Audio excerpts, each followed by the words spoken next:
Parcelamento do objeto. Nós vamos lá para a doutrina, lá para a jurisprudência do TCU. Para quê, professor Janderson? Que nós vamos lá para a doutrina e jurisprudência do TCU para pegarmos a classificação do parcelamento do objeto. Eu não estou vendo o chat agora. Oh, meu Deus do céu. Hoje o trem está complicado. Cadê o chat? O chat ao vivo. Pronto, aqui estou vendo agora. Para falar de parcelamento do objeto. Porque às vezes tratam, senhores, tratam os assuntos de maneira teórica, como se aquelas teorias elas não tivessem nada a ver com a prática. Mas isso não é verdade, senhores. Isso não é verdade. Presta bem atenção. Como a gente classifica, como a doutrina classifica, a jurisprudência dos tribunais de contas classifica o parcelamento do objeto? Primeiro, o que é parcelamento do objeto?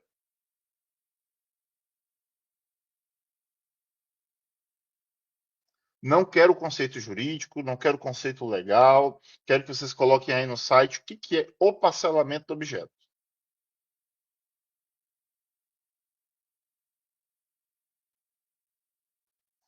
Tem umas palmas, o Gustavo vai aceitar o desafio, a tela está em branco. Eu sei que a tela está em branco, Edson, ora. Eu quero saber o seguinte, que você me diga o que é o parcelamento do objeto. A tela vai ficar branca até vocês pararem de mexer no celular, vício dopamina, e me dizerem, colocar aí no chat o que é o parcelamento do objeto. Parcelamento da divisão em lotes, dividir o objeto que será contratado barra licitado, exatamente. Né?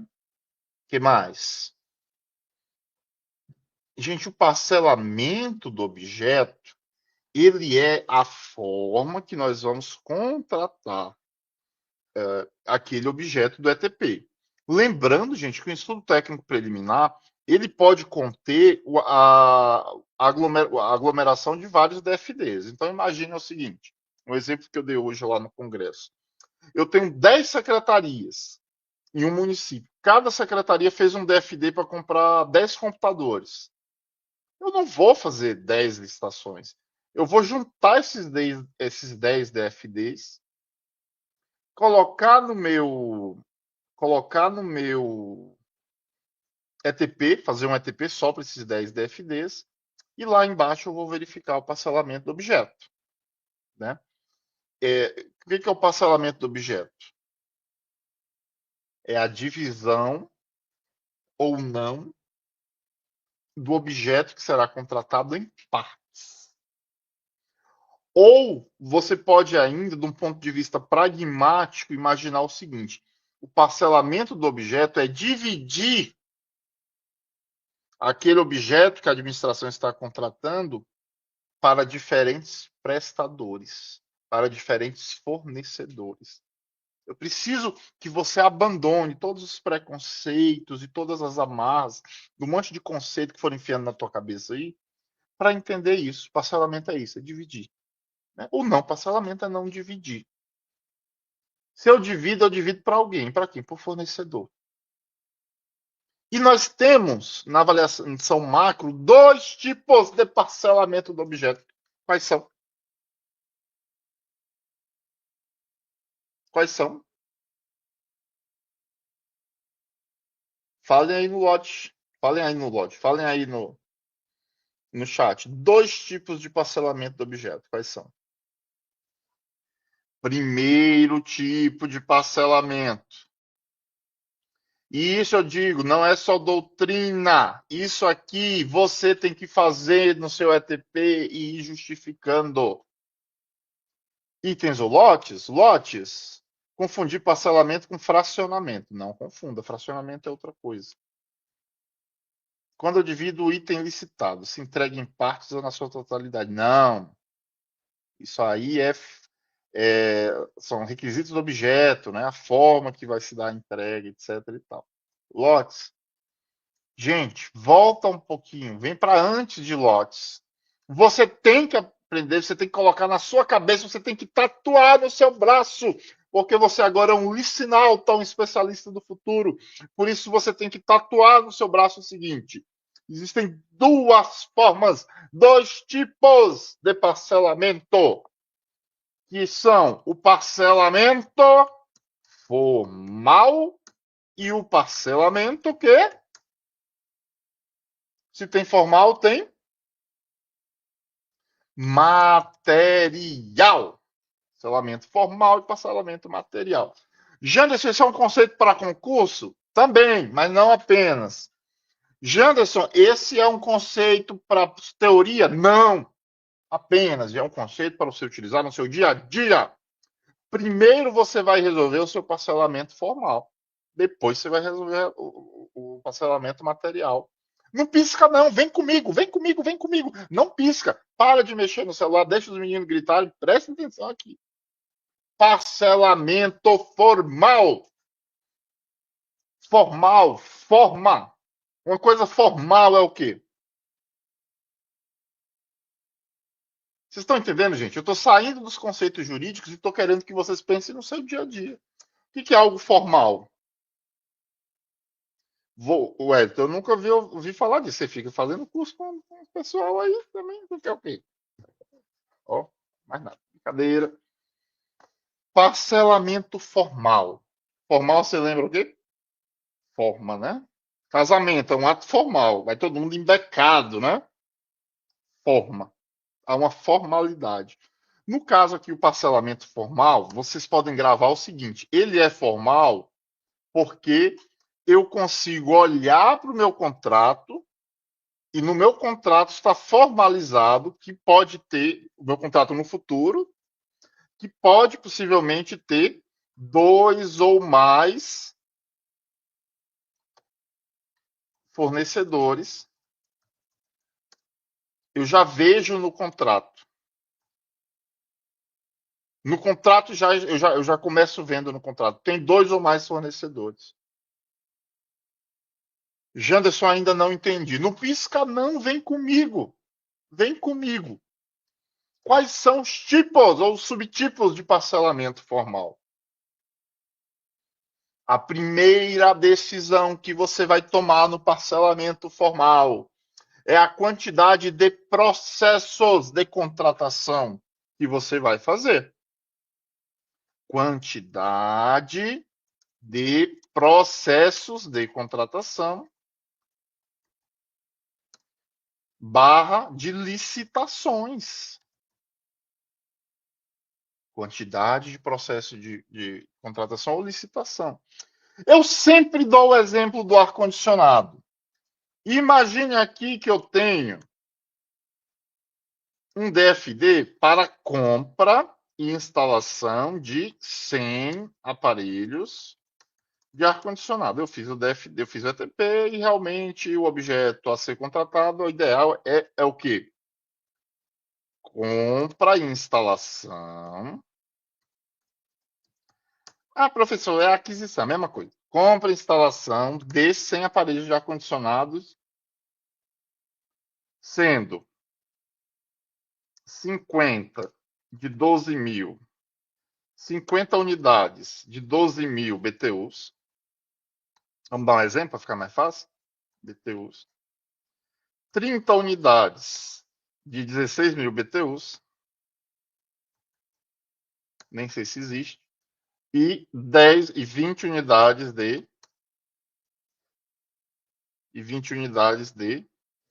24.000 BTUs. Ok, gente? Todo mundo comigo aqui? Todo mundo comigo? Ninguém piscando? Vem comigo aqui. Parcelamento formal, quantidade de processos de contratação. Professor, eu aprendi que um ETP, um estudo técnico preliminar, vai gerar um termo de referência. Você aprendeu errado. Um estudo técnico preliminar pode gerar 0 termos de referência. Quando? Quando eu digo que a contratação não é viável, pode gerar um termo de referência. Quando eu digo que vai ter apenas um processo de contratação e uma licitação. Ou 10, 20, 30, 50 termos de referências. filhos do mesmo ETP. Quando eu verifico o quê? Que eu vou ter que ter várias licitações ou vários tipos de contratação para resolver o problema daquele ETP. Isso aí está no documento do RCA, Riscos e Controles da Aquisição, do TCU, há muito tempo, né? Na jurisprudência do tribunal. Então vem comigo, presta atenção. Quantidade de processos de contratação, / licitação. Uma coisa prática a se analisar. Ora, se uma parte da minha contratação vai se dar por licitação e a outra por dispensa ou inexigibilidade, aquele ETP vai gerar 2 processos. Então imagine aqui é compra e instalação. Imagine aqui que a instalação, e aí eu faço aquela análise, né, que a gente vai falar sobre ela, lá no de economia de escala, etc. e tal, e verifico o seguinte, que é melhor eu comprar os aparelhos de ar-condicionado e a instalação fazer a parte. Se eu verificar que o valor dos aparelhos de ar-condicionado vão para licitação e os valores e o valor da instalação vão por dispensa, eu já tenho 2 processos. Por quê? Porque o meu ETP ele vai gerar um processo de dispensa de licitação, em razão do valor, artigo 75, inciso 1º ou 2º, no caso aqui 2º, né? E um processo de licitação, pregão, menor preço. Vocês estão entendendo? Ou ainda eu posso dizer o seguinte: os 2 vão ser por licitação, só que eu faço uma análise do mercado e verifico que, por uma questão de organização, é melhor fazer 2 licitações. Janderson, é para fazer 2 lotes ou 2 itens. Não, não confundam. Eu estou falando 2 licitações. Quando que eu vou fazer 2 licitações? Quando o objeto é de ramos completamente diferentes. O objeto ele tem itens de ramos completamente diferentes. Um exemplo, eu vou fazer um contrato para... deixa eu pensar alguma coisa aqui. Reforma do meu laboratório de informática da escola. Ora, reforma do laboratório de informática. Vai ter uma parte de marcenaria e vai ter uma parte de quê? Que eu vou reformar os móveis, etc. Mas eu vou ter que comprar computadores também, novos. Ora, marcenaria não tem nada a ver com o ramo de computadores. Se eu colocar esses 2, ainda que adjudicando separado na mesma licitação, não vai fazer o menor sentido. O fornecedor vai dizer assim, deu a louca no pregoeiro. Né? Aí o que eu faço para organizar? Faço uma licitação da marcenaria e a outra licitação dos computadores. Vocês estão entendendo? Um mesmo ETP, na prática, eu copio o ETP em outro processo, monto um termo de referência para a marcenaria e para os computadores, vai seguindo esse processo diferente. Essa é a primeira forma de parcelamento formal. Ok? A quantidade de processos ou, mesmo se tudo for licitação, de licitações, tá? É a quantidade, gente, quantidade de termos de referência. Se eu tenho 2 processos de licitação, eu vou ter 2 termos de referência. Se eu tenho um ETP pode gerar 0, 1, 2 ou mais termos de referência. Se eu tenho uma dispensa e uma inexigibilidade, eu vou ter 2 termos de referência, um para dispensa e um para inexigibilidade. Gente, qual que é a segunda forma de parcelamento formal? O segundo tipo de parcelamento formal? Isso aí você já sabe. Isso aí você já está mais acostumado a lidar. Que é o quê? A forma de... Cadê? Cadê no chat? Adjudicação. Gente, quem não estiver gostando da aula, fique quieto, não precisa falar nada não. Mas quem estiver gostando, mande aí um comentário que a gente vai printar e colocar no Instagram depois. Então, peço essa gentileza, nunca te pedi nada, só um like e que você mande um comentário aí sobre a aula no chat. Vamos lá, forma de adjudicação. Agora sim, forma de adjudicação pode ser global, por lote barra grupos,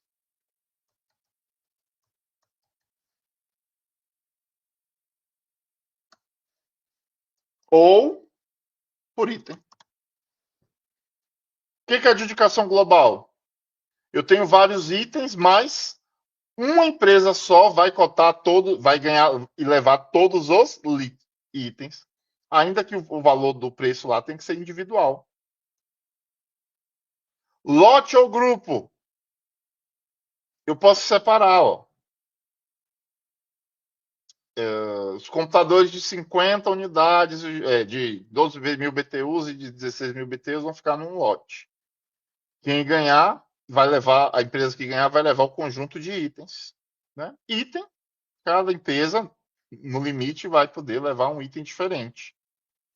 Janderson, essa teoria eu já sei. Eu quero saber quando eu vou fazer a adjudicação global por lote ou por item. Muito simples. Você vai ter que fazer uma análise mercadológica de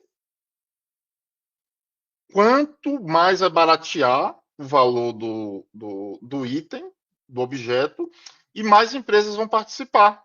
E aí você que está me ouvindo tem que largar de preguiça de ficar decorando os mantras desses professores que ficam falando.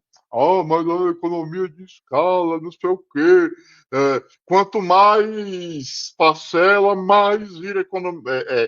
Quanto menos parcela, mais economia de escala. Nem sempre, cara pálida. Querem ver um exemplo? No caso aqui, 50 unidades de 12 mil BTUs, 30 unidades de 16 mil BTUs, 20 unidades de 24 mil BTUs. Eu faria essa licitação global. Por quê? Por ter economia de escala. Quanto mais eu compro, mais barato fica. Em regra. Mas, e se fosse 5 mil, 50 mil de 12 mil BTUs, 50 mil unidades, 30 mil unidades de 16 mil BTUs e 20 mil unidades? Exagerei nas quantidades, né? Mas, enfim. Gente, qual empresa que vai ter para entregar, assim, a pronta entrega praticamente? 50 eu exagerei, né? Vamos botar aqui. 10 mil aparelhos de ar-condicionado. Muito poucas empresas, né? Teriam. Então, se eu fizesse a adjudicação global nesse cenário aqui, possivelmente, o que acontece? Somente 3 ou 4 empresas no Brasil iam ter 10 mil aparelhos de ar-condicionado para entregar. Então, vejam, teoricamente, eu estaria tendo economia de escala, porque eu estou comprando mais.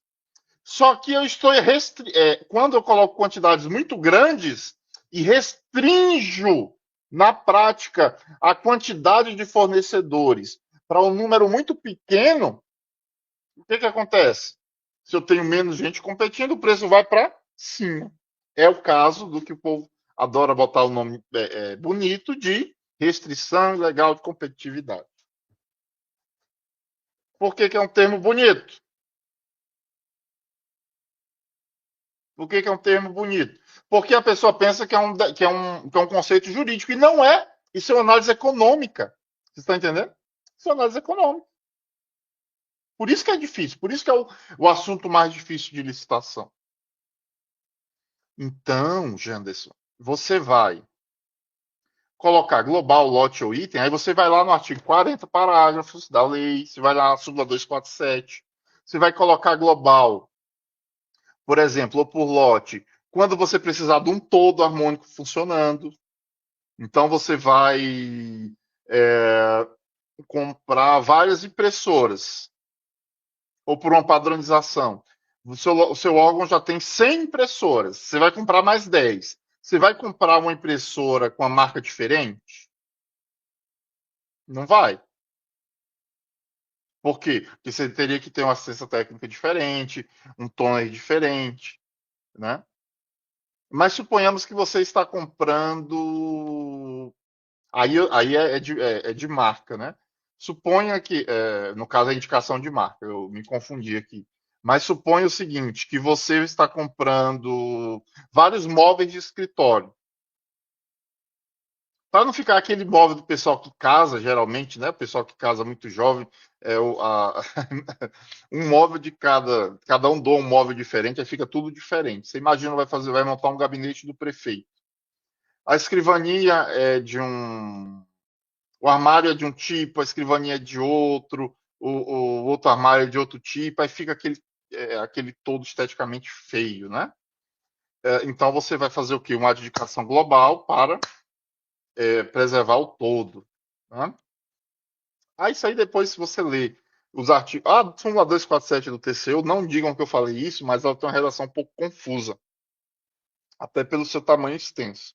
Leiam os parágrafos do artigo 40 que vocês vão entender quando que vai utilizar. Você só precisa saber que você primeiro vê a quantidade de contratações ou licitações, quantidade de termos de referência, e depois você vai verificar se você vai adjudicar de forma global, por lote ou por item, sendo que isso é uma análise mais econômica do que jurídica. Qual que é a outra coisa que vocês têm que tomar cuidado? Para não adjudicar por global, ou por lote, ou por grupo, e colocar dentro daquele grupo uma coisa totalmente diferente, porque isso restringe a competitividade. Como assim, Janderson? Vamos na prática. 500 unidades desse troço aqui, 300 unidades desse outro ar-condicionado, 200 desse outro ar-condicionado. Quem vende ar-condicionado 12.000 BTU geralmente vende de 16? Sim. Então eu estou restringindo o mercado? Não. Quem vende de 16 geralmente vende ar-condicionado de 24? Sim. Aí eu posso colocar aqui, por exemplo, tubo. Esqueci o nome. É um tubo que coloca em cima do ar-condicionado, da condensadora do ar-condicionado, para jogar o ar para fora, assim. Né? Tubo conversor de ar-condicionado. Quem vende ar-condicionado geralmente tem o tubo de conversor do ar-condicionado? Vende. Agora eu coloco aqui 100 resmas de papel. Quem vende ar-condicionado? Quem vende tubo conversor de ar-condicionado? Vende resma de papel, gente? Não. Então, quantas empresas vendem aparelhos de ar-condicionado e resma de papel? Pouquíssimas. Isso aqui, se não fosse outra licitação, pelo menos tem que estar em um item separado. Porque se eu coloco para adjudicar global ou dentro do mesmo lote essas resmas de papel aqui, eu vou estar restringindo indevidamente o mercado, a quantidade de fornecedores. E essa análise, ela não é jurídica, ela é econômica. Você vai olhar para o mercado e o mercado vai te responder. Né? E o parcelamento material? Quais são os tipos de parcelamento material? Hum? Excelente live, obrigado e boa noite. Obrigado, Marcelo. Rivane, excelente congresso. Parcelamento material. Se no parcelamento formal eu olho para o contrato e já vejo, ou olho para o meu ETP, olho para o meu objeto, para o meu termo de referência, e já vejo que, se várias empresas ganharem, eu vou ter duas ou mais empresas prestando o serviço ou entregando o bem, no parcelamento material, Adriana, no parcelamento material, Eduardo, marido de Fátima, Miriam Furtado, o que acontece aqui no parcelamento material? Eu olho para o contrato, abraços para Ouro Fino, sul de Minas, é Minas, né? Sul de Minas. Estarei em Minas com a professora Cristiana Fortini em outubro. Mas voltando aqui, parcelamento material. Eu olho para o contrato e aparentemente eu só vejo, vou escrever assim, só vejo o nome de uma empresa no meu contrato. Mas na prática, formalmente é só uma empresa que vai me entregar o objeto, entendeu? Mas materialmente, na matéria, na vida real, na prática, eu vou ter duas ou mais empresas, dois ou mais fornecedores me entregando o objeto. Pô, e você sabe, pessoal de Poços de Caldas, quais são as formas de parcelamento material do objeto? Autorização de subcontratação. O que é a subcontratação? Eu vou contratar uma empresa, eu, administração pública, mas a administração já autoriza desde já a empresa a subcontratar o objeto. O que é subcontratar? Eu vou contratar uma empresa, mas aquela empresa pode chamar outra empresa para executar parte do objeto. Eu olho para o contrato, só tem uma empresa prestando. Parcelamento, no parcelamento formal, tem só uma empresa prestando o serviço. Né? Eu só leio o nome da empresa, de uma empresa. Mas materialmente tem duas empresas prestando serviço, porque houve a subcontratação. E qual é a outra forma, gente? Juan, melhor palestra sem dúvida. Ele deve ter entrado agora, né? 8 horas. E aí, gente? Qual é a outra forma de parcelamento material? Ora, o quê? Consórcio, autorização de participação em consórcio. Eu olho para o contrato. Ah, professor, mas no contrato, no consórcio está aparecendo que são várias empresas. Não, é uma pessoa jurídica só. O consórcio é uma pessoa jurídica só. Teoricamente, né? Na ficção é um contratado só, né? Que é composto por várias empresas. Prática, eu quero saber de prática, o pessoal de Saquarema. Eu nunca fui a Saquarema, ninguém nunca me chamou para ir para Saquarema. Fernanda, Saquarema. Na prática, gente, ninguém fala isso, mas eu vou falar para você. Quando que você autoriza a subcontratação? Quando você tem parcelas especializadas. Aliás, quando que você faz o parcelamento material? Quando o mesmo objeto tem parcelas especializadas.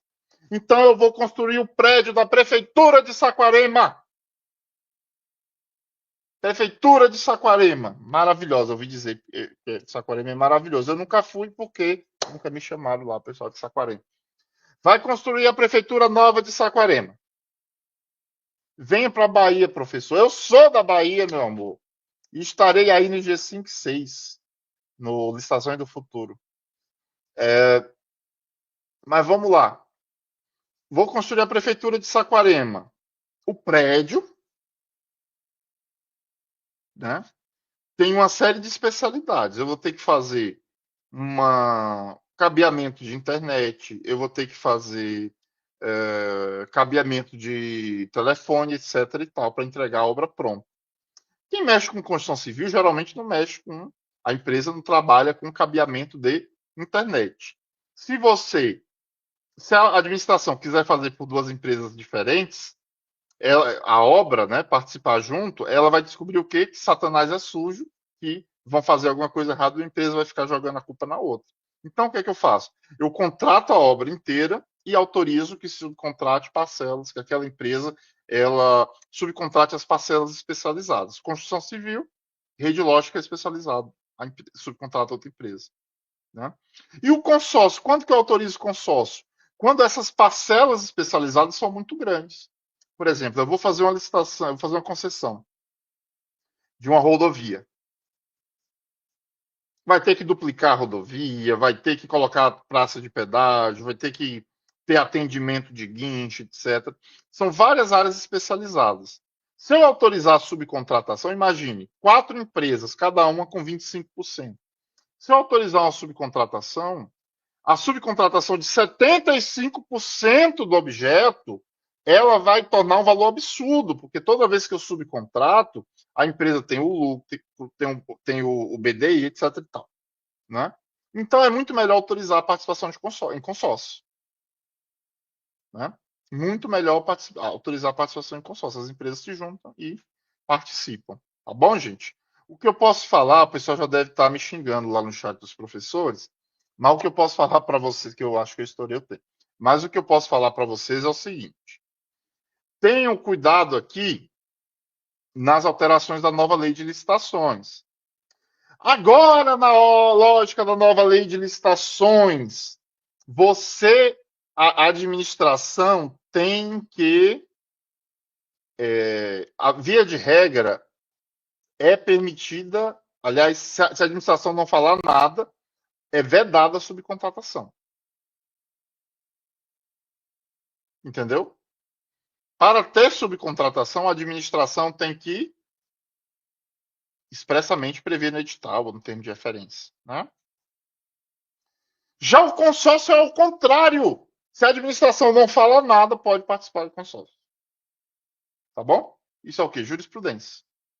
Olhem lá, né? Aí já vou fazer o merchan aqui do meu novo livro, tá lá no meu Instagram, prof.janderson, Janderson sem R. Algum licinalto especialista do futuro, por favor, coloque meu Instagram aí no. Coloque meu Instagram aí no chat. E lá vocês vão ver, né? Que abaixo do artigo tem os acordos que eu fiz da curadoria, a orientação normativa da AGU, etc. e tal. Tá bom? Eu vou agora ter que interromper o compartilhamento e viram o pessoal pedindo para encerrar o evento. Né? eu passei pouco tempo em minha defesa, viu? Me deixaram por último, mas graças a Deus conseguimos segurar aí, né? Começamos com 900 e pouco, foi para 1.000, né? Ou vocês gostaram da aula ou vocês vieram pegar a presença. A segunda hipótese é mais provável. Gente, é isso. Estudem, se dediquem, tá? Parem de querer decorar as coisas e achar fórmulas prontas. Não existe almoço grátis. O que existe é técnica e esforço. Só esforço não adianta. Você vai ralar, ralar, ralar, e nadar e morrer na praia. Só técnica não adianta, porque o preguiçoso pode ser o mais inteligente do mundo, ele vai morrer do mesmo jeito. Você tem que unir técnica e esforço. Ninguém vai fazer por você, tá? Só se você nasceu rico. Mas se você nasceu rico, você não tá aqui uma hora dessa, né? Eu não estaria. Tá bom, gente? Fiquem com Deus, muito obrigado. Escola Mineira de Direito, é sempre um privilégio estar aqui com os senhores. Professor Felipe Daleno Nogalho, seu lindo, beijo, fiquem com Deus, muito obrigado. Licinautas, todos os alunos que nos ouvem, até a próxima. Tchau. Professor, muito obrigada pela palestra. Encerramos aí com chave de ouro. Eu te desejo uma boa noite. Boa noite a todos.